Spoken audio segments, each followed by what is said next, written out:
Hi, I'm Sarah Feldberg, and we've got Pandesal in the studio with us here today. The name Pandesal, it's actually the name of a breakfast food, right? It's a Filipino sweet roll. But it's not sweet. It's not sweet at all. Yeah. But yeah, It is sweet, actually. it's a delicacy. Well, what Sheila is trying to say here is it literally translates to salted bread, but it doesn't taste salty. It's just made with salt. It actually tastes sweet. Yeah. But I like to say that, we've adopted this bread, this sort of, the bread is rising thing, because we do think of what we're doing as revolutionary, because even politicians are afraid of talking about the things that we talk about. So, we're rising up. Just like Bread the bread. rises, yeah. See, and fun. it's tasty.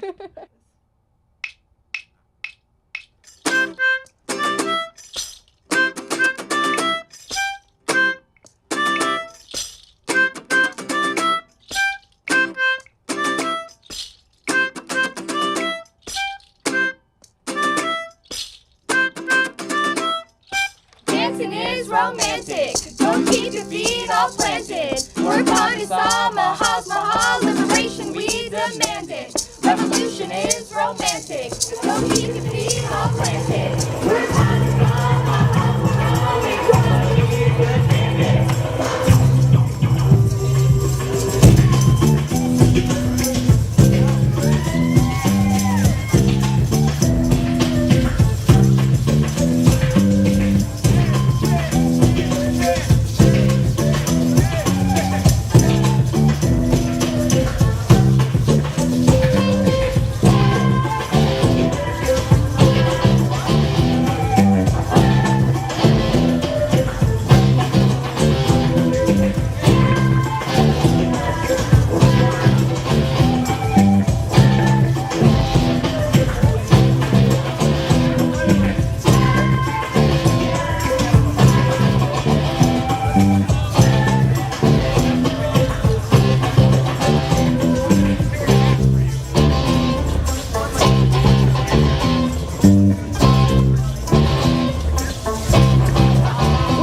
Called Black Market People, and it was actually inspired by this book called Global Woman, and this is about women in developing countries who are either sold into domestic service, or they come to more developed countries to be domestic servants and other things. I mean, they talk about sex workers and things like that too, but there was this really incredible poem that we read in here, and we just turned that into a song.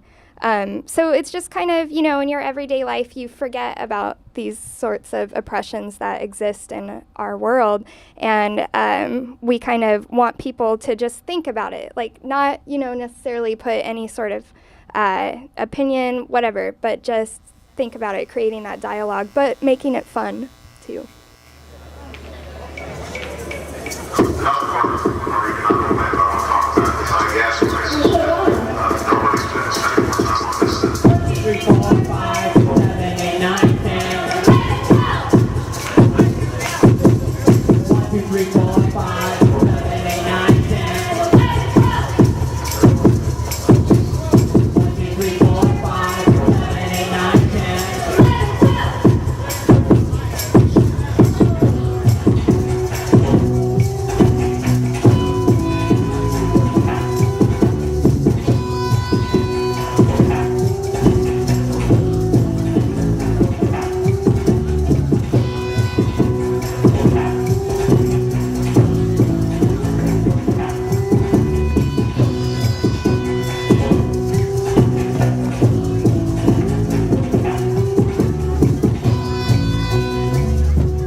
encourage people to get involved in their communities too, just by making them aware of organizations that we support and things like that. So, but without, we try not to be like preachy. If someone wants to come away from our show being like, oh, I'm really going to, read up on these things that they were talking about because I think it's interesting, then that's cool.